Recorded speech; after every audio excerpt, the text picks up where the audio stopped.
Congratulations on such an incredible start to the 2022 season. What's impressed you most about the way you and the team have competed thus far?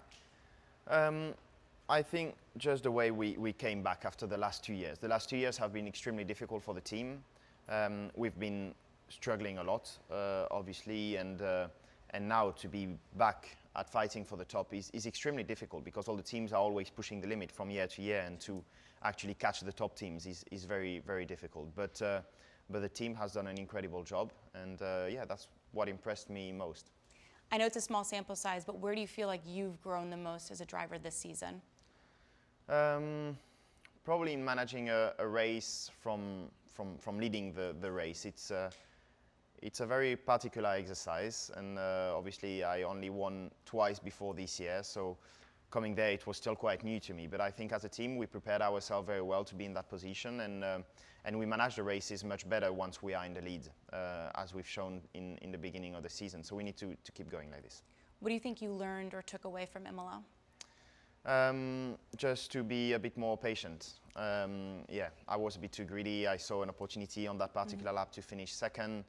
I think we probably belong to be third at that race because we just didn't have the competitiveness to do better than that. The Red Bull were too quick, and I pushed too much and did a mistake. So yeah, I'll try and learn to be a bit more patient in those situations. Fair enough. There's so much hype surrounding this week, the Grand Prix here in Miami for the first time, your first time in Miami. What excites you most about this Grand Prix in particular? Just the surroundings. I mean, I love Miami. I love the USA in general. I didn't have much time to go around the city yet, but from the little that I've seen, I love it. So, and the fans are so passionate. I mean, it's been 4 or 5 years that I'm coming here to race, and to see every year the amount of fans there is more is incredible to see. And of what I've heard is going to be flat out this weekend. So many people coming for the race. So it's incredible. I mean, Americans are so passionate with the sports in general, and it seems that F1 is more and more popular here, so it's great. When did you first realize or notice that passion growing here in the States? I think last year. Last year in Austin was crazy. I mean, I think there were 400 or 500,000 people over the 3 days of the race, so it was crazy. You've seen the track and the circuit in your simulator.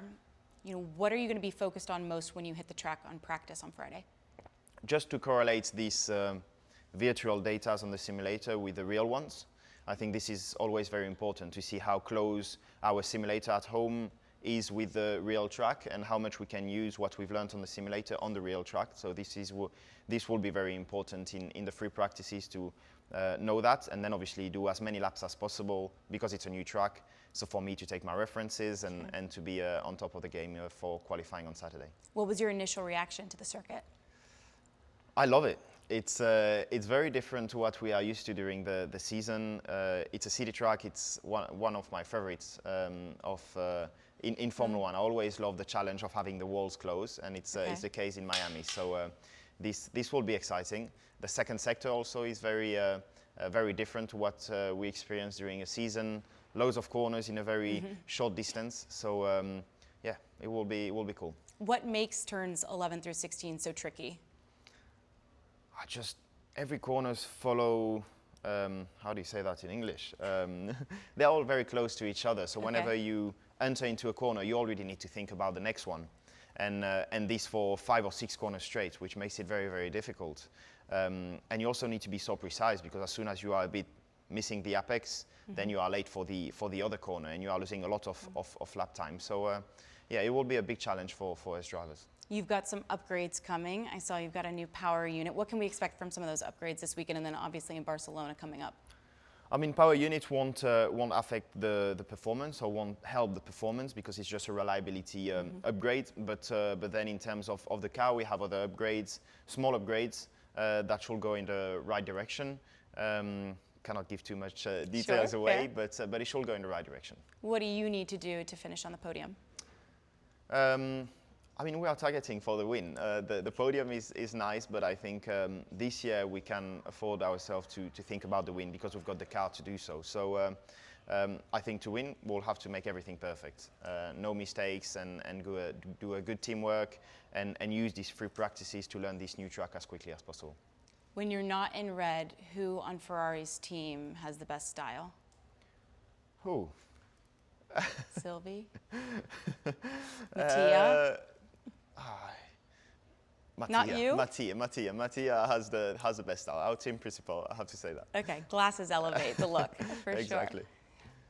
This isn't insensitive, but has anyone ever called you Chuck? No. Oh yeah, actually, maybe on social media. I've seen it Really? 3 times, yeah. Yeah, just on social media. I don't think they should call you Chuck, just so we're clear.